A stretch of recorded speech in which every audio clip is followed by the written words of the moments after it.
आप सभी का स्वागत है रवि जॉन फार्मिंग लीडर में। मैं रवि त्यागी, आपका होस्ट एंड दोस्त। मेरे सभी बुजुर्ग और किसान साथियों को मेरा राम राम। तो किसान साथियों, थोड़ा मुस्कुरा लो क्योंकि आज हम लखनऊ में हैं। आप देख सकते हैं मेरे पीछे ये 7 एकड़ सुपर नेपियर घास लगी हुई है, जो हमारे पशुओं के लिए बहुत ही उपयोगी है और बहुत ही अच्छे और दुधारू पशु बना सकती है। तो चलिए इसके बारे में जानते हैं इस फार्म के ओनर से कि इसकी क्या क्या विशेषता हैं। भुला दे डर, भुला दे डर, कुछ अलग कर। कुछ अलग कर। किसान साथियों, हमारे चैनल को सब्सक्राइब करें और घंटी के बटन को जरूर दबाएं।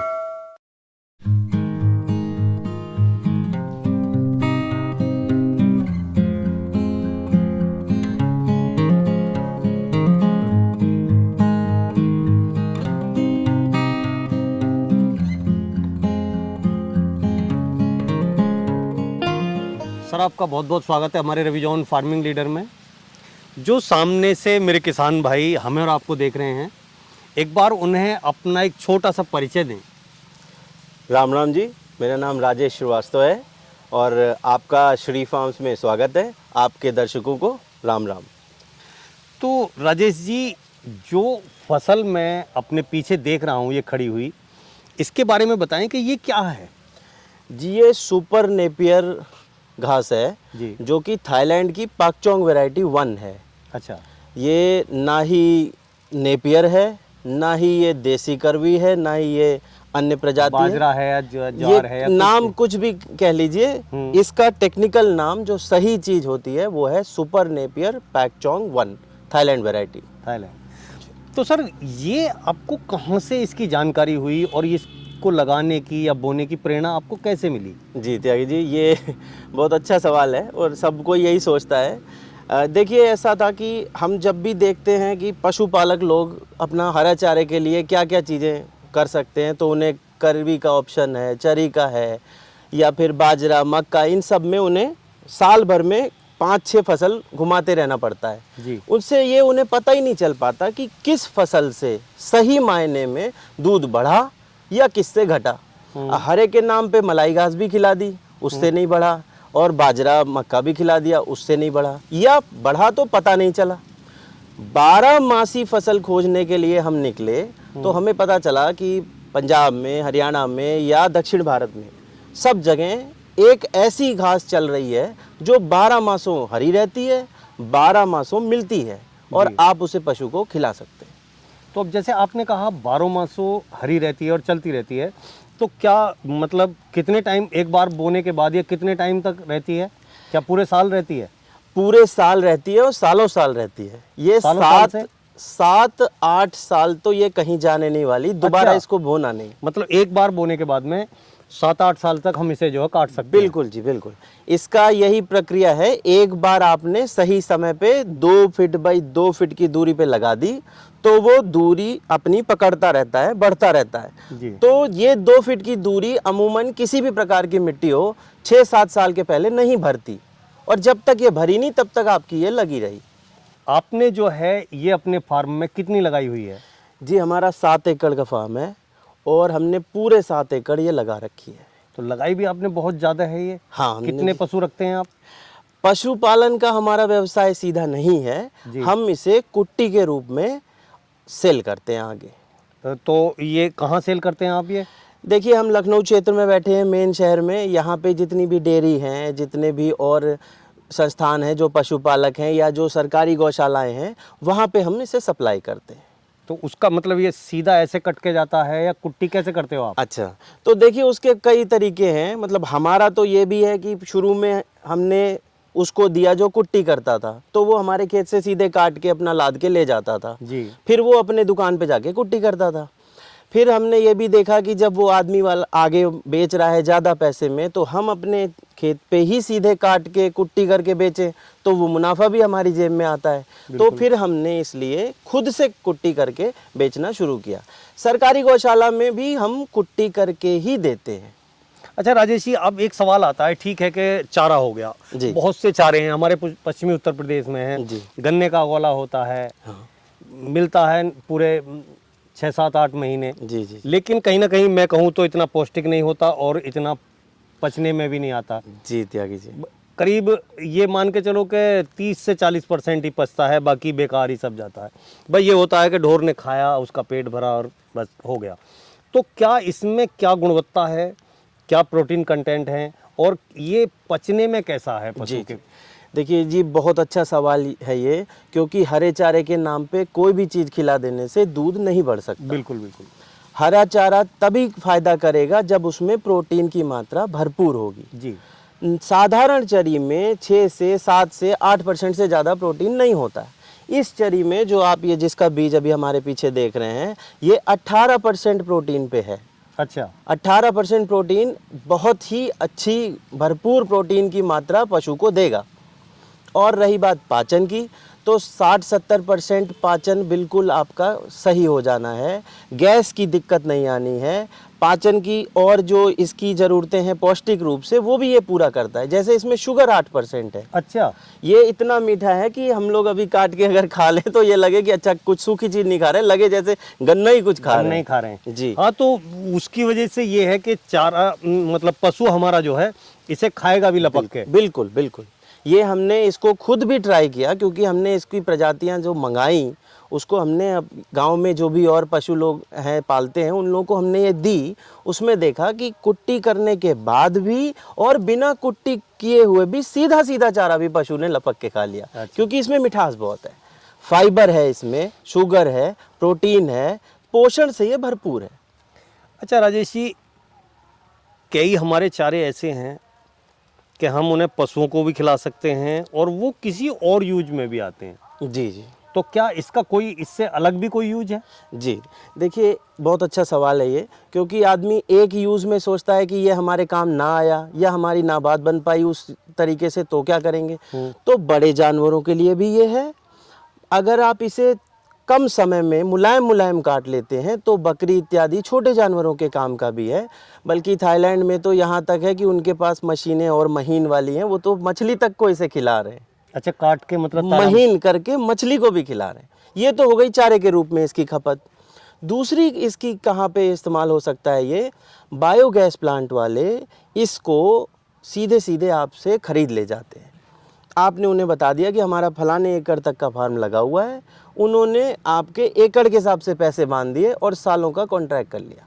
तो उसकी खपत आप ईंधन के रूप में भी कर सकते हैं। राजेश जी, सारी बातें अच्छी हैं, लेकिन किसान अपनी आमदनी, अपनी इनकम के बारे में पहले जानना चाहता है। जी तो आप ये बताइए कि आप इससे इतना ज़्यादा लगाने के बाद आप इससे क्या कमा रहे हैं और कैसे कमा रहे हैं, उसका कैलकुलेशन करके बताएं।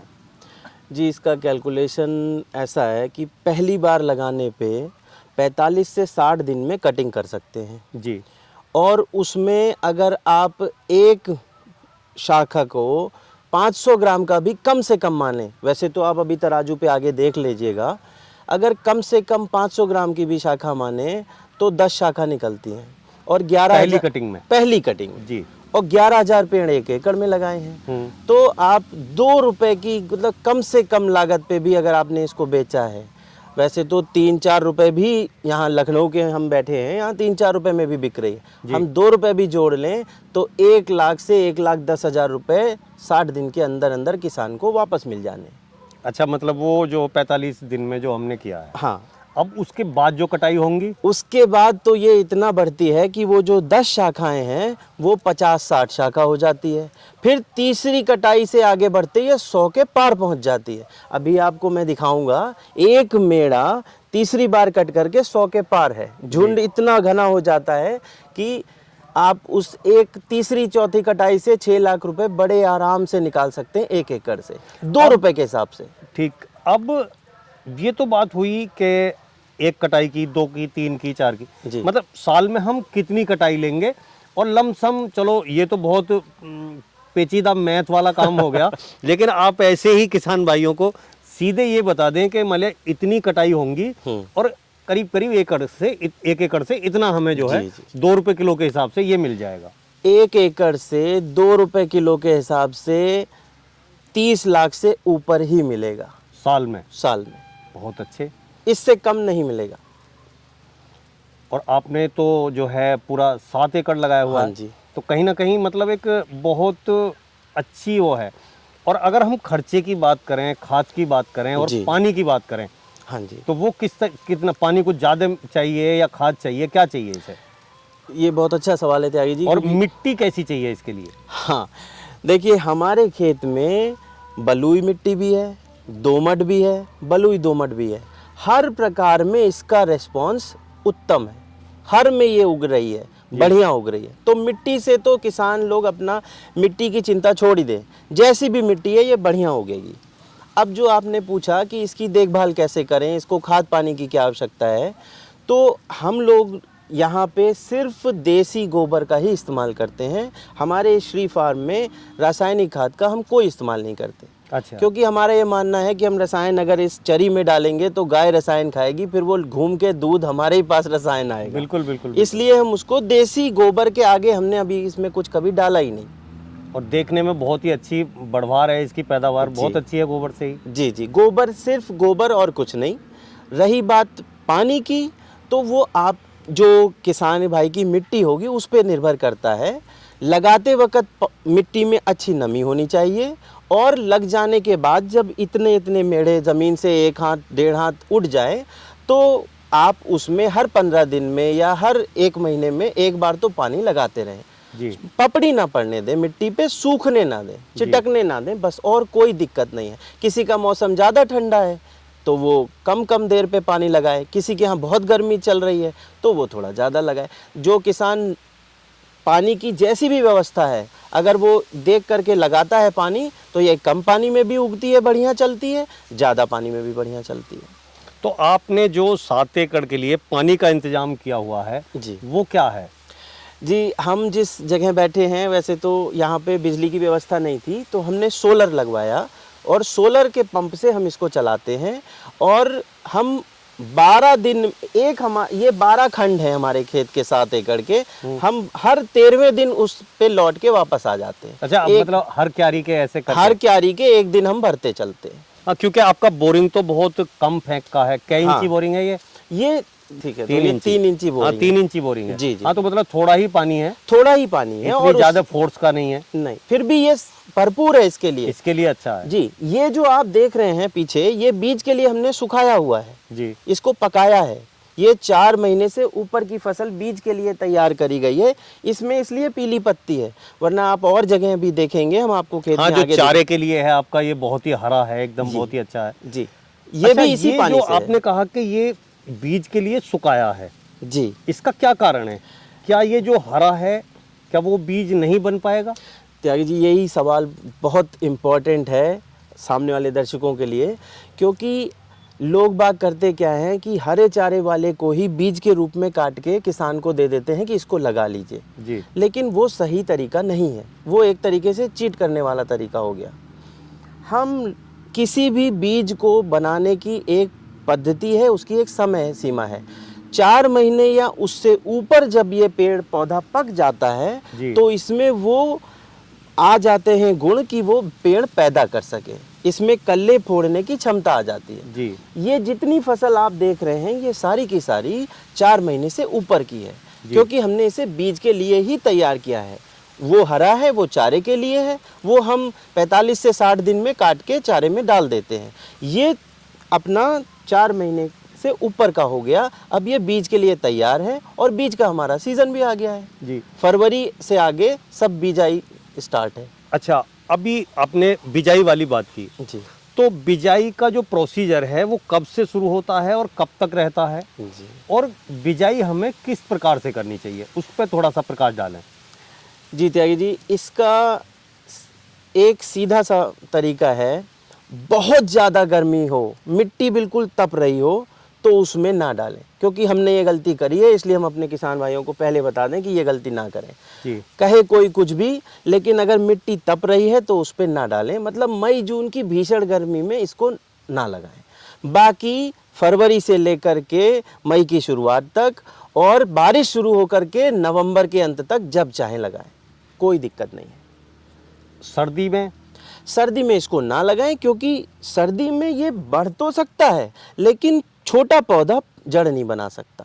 अगर आप इसे दिसंबर या जैसे हम लोग तराई क्षेत्र की बात करें, पूर्वांचल की या और पीछे की, तो दिसंबर जनवरी में पाला पड़ने लग रहा है, उस वक्त अगर आप इसके छोटा पौधा रहेगा तो उसके बढ़ने के, उसके जड़ पकड़ने के चांसेस कम हो जाते हैं। फिर आप ये होगा कि भाई आपने इतना दिया था, इतना होगा, इतना नहीं होगा। इसलिए इसका सही समय ये मानिए फरवरी से लेके शुरू हो गया। बारिश पूरी पार कराइए, दिसंबर में मत करिए।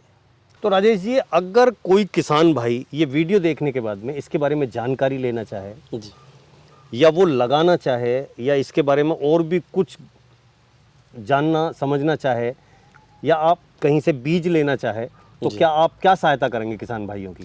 जी त्यागी जी, तो सबसे पहली बात तो ये है कि हमने बताया हम लखनऊ क्षेत्र में स्थित हैं।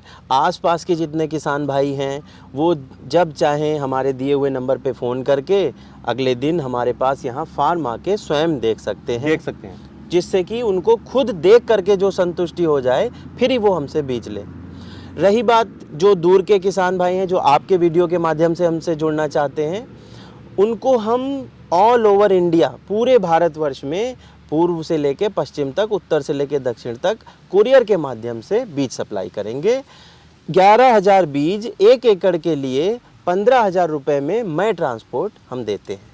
मतलब 1 एकड़ में जो बीज लगेगा जी, वो आप जो है 11,000 स्टिक 15,000 रुपये में देंगे, बिल्कुल, कोरियर चार्ज सहित। कोरियर चार्ज ट्रांसपोर्ट सहित चार्ज नहीं, उसके अलावा कोई भी आपको पेमेंट नहीं करना है। 15,000 रुपये आप देंगे, 1 एकड़ में भरपूर लगाने भर का बीज आपको उसमें मिलेगा। तो राजेश जी, जो किसान भाई हैं उनसे और क्या कहना चाहेंगे इस ग्रास के बारे में?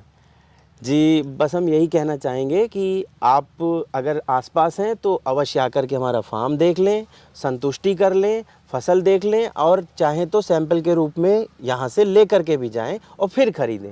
और इस घास का उपयोग ज़्यादा से ज़्यादा करें, चाहे हमसे ख़रीदें चाहे कहीं और से ख़रीदें, क्योंकि 12मासी घास पशुओं के लिए, जो दूध वाले दुधारू पशु हैं उनके लिए सबसे बढ़िया है, बहुत ही अच्छी है जी। तो राजेश जी, आपने अपनी इस ग्रास के बारे में इतनी अच्छी जानकारी दी और इतना अच्छा सब्जेक्ट हमारे किसान भाइयों को बताया, उसके लिए आपका बहुत बहुत धन्यवाद। जी त्यागी जी, आपका भी धन्यवाद। तो किसान साथियों, आपने ये सुपर नेपियर ग्रास का 7 एकड़ का फार्म देखा और उसके बारे में जानकारी ली। अगर ये जानकारी आपको अच्छी लगी हो और कुछ ये लगा हो कि इस वीडियो में आपके लिए कुछ है, तो वीडियो को लाइक करें, शेयर करें, चैनल को सब्सक्राइब करें और घंटी के बटन को जरूर दबाएं। ये वीडियो देखने के लिए आप सभी का बहुत बहुत धन्यवाद। मैं रवि त्यागी, रवि जॉन फार्मिंग लीडर।